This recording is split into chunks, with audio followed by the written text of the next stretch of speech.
আজকে সকাল সকাল বর বাজার থেকে এমন এক মাছ এনেছে যেই মাছ আমি এখনো অবধি কোনোদিনও খাইনি। এই দেখো সেই মাছটা, তোমাদের দ্বারা আমি কাছ থেকে দেখাচ্ছি।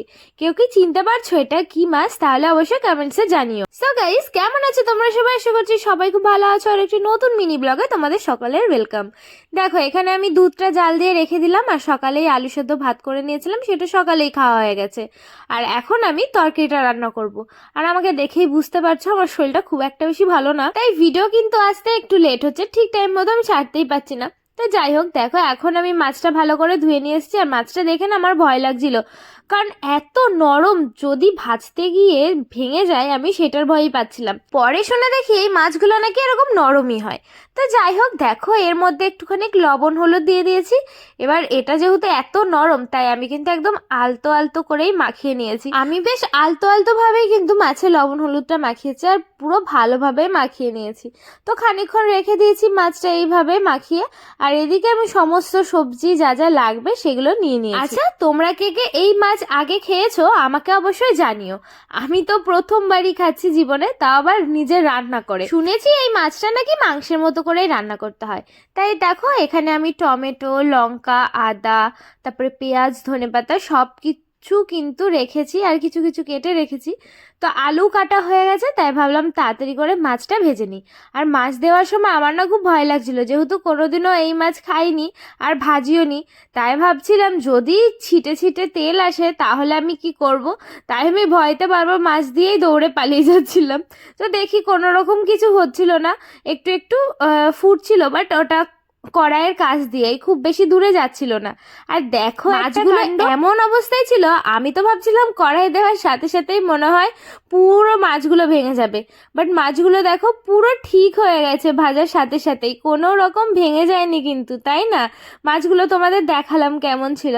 যাই হোক, মাছগুলো এক পাশ ভাজা হয়ে গেছে, আর এক পাশ উল্টে দিয়েছে, আর ততক্ষণে পেঁয়াজটাও কেটে নিয়েছি। তারপর আবার মনে পড়েছে আমি তো রসুনই বাছিনি, তাই রসুনগুলো নিয়ে চলে এসেছি এখন বাছতে। আর এই রসুন বাছতে তো অনেক টাইম লাগে। রসুন বাছতে বাছতে এদিকে আমার মাছ ভাজা হয়ে গেছে, তার সাথে কিন্তু আমি এদিকে কড়াইতে আলুও দিয়ে দিয়েছি ভাজার জন্য।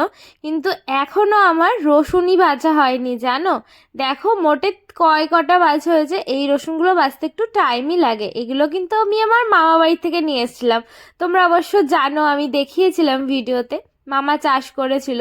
যাই হোক, আলু ভাজা হয়ে গেছে, মাছ ভাজা হয়ে গেছে, এখন তাড়াতাড়ি করে রান্নাটা শুরু করা যাক। জানো, বিয়ের পরে না আমি অনেক রকম মাছ মানে প্রথম প্রথম খাচ্ছি। আমার বর যেহেতু খায়, ওগুলো নিয়ে আসেও, এর জন্য আমিও রান্না করি আর নিজেও একটু টেস্ট করে দেখি। যেরকম ভোলা মাছ, আজকে যেরকম করছি রিঠে মাছ। তো যাই হোক, চলো আমি কিভাবে করছি একটু বলে দিই। ফার্স্টেই কড়াইতে তেল দিয়েছিলাম, তারপরে ফোড়নে দিয়েছিলাম জিরে, শুকনো লঙ্কা আর তেজপাতা, আর পেঁয়াজ কুচি করে কেটে রেখেছিলাম। ওটা যে একটুখানি লাল লাল ভাজা হয়ে গেছিলো, ওর মধ্যে টমেটো দিয়ে দিয়েছিলাম, কুচি করে কিছু রেখে দিয়েছিলাম সেটা।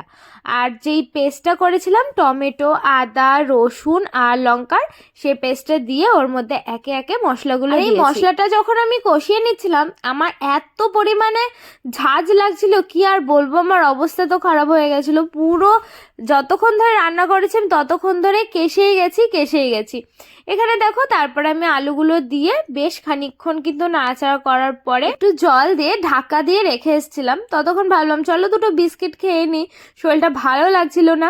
তো তারপরে চলে এসছে আবার রান্নার কাছে। বিস্কুট খাওয়া হয়ে যাওয়ার পরে ওর মধ্যে যতটা পরিমাণে ঝোল দেবো অতটা পরিমাণে ঝোল দিয়ে আমি কিন্তু ঢাকা দিয়ে রেখে দিয়েছি। আর হ্যাঁ, মশলাতে দিয়েছিলাম আমি একটুখানি লবণ, হলুদ, জিরের গুঁড়ো, একটু কাশ্মীরি লঙ্কার গুঁড়ো আর সামান্য পরিমাণে চিনি। ওই দিয়েই কিন্তু মশলাটা আমি কষিয়েছি। দেখো যখনই ঝোলটা ফুটে এসছে তখনই কিন্তু আমি ভেজে রাখা মাছগুলো ওর মধ্যে দিয়েছি। আর এই যে তেজপাতাটা এত বিরক্ত লাগছিল, তাই আমি তেজপাতা উঠিয়ে ফেলেই দিয়েছি। তো মাছটা খানিকক্ষণ ঢেকে রেখে আমি এই জানলার পাশে বসে বাইরের দৃশ্যগুলো দেখছিলাম, বেশ ভালো লাগছিল। তারপরে নামানোর আগে একটুখানি ধনেপাতা কুচি দিয়েই কিন্তু আমি নামিয়ে দিয়েছি। আর দেখো কালারটা কতটা সুন্দর এসেছে, তাই না? একটা মাছও যেন তো ভাঙেনি, মাছগুলো পুরো ঠিকঠাকই ছিল।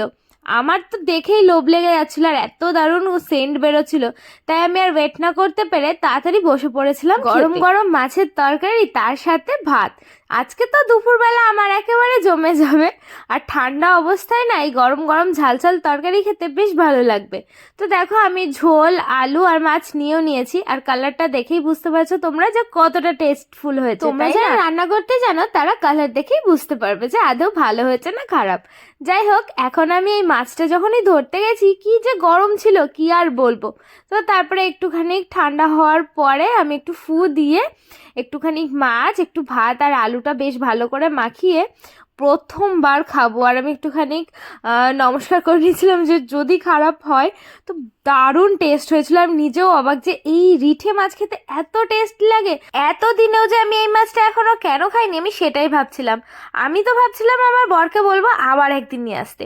তো যাই হোক বন্ধুরা, আজকে তোমাদের এই রিঠে মাছের রেসিপিটা কেমন লাগলো অবশ্যই কমেন্টসে জানিও। ভালো লাগলে লাইক শেয়ার করো, আর এরকম ধরনের ভিডিও দেখতে হলে পেজটা ফলো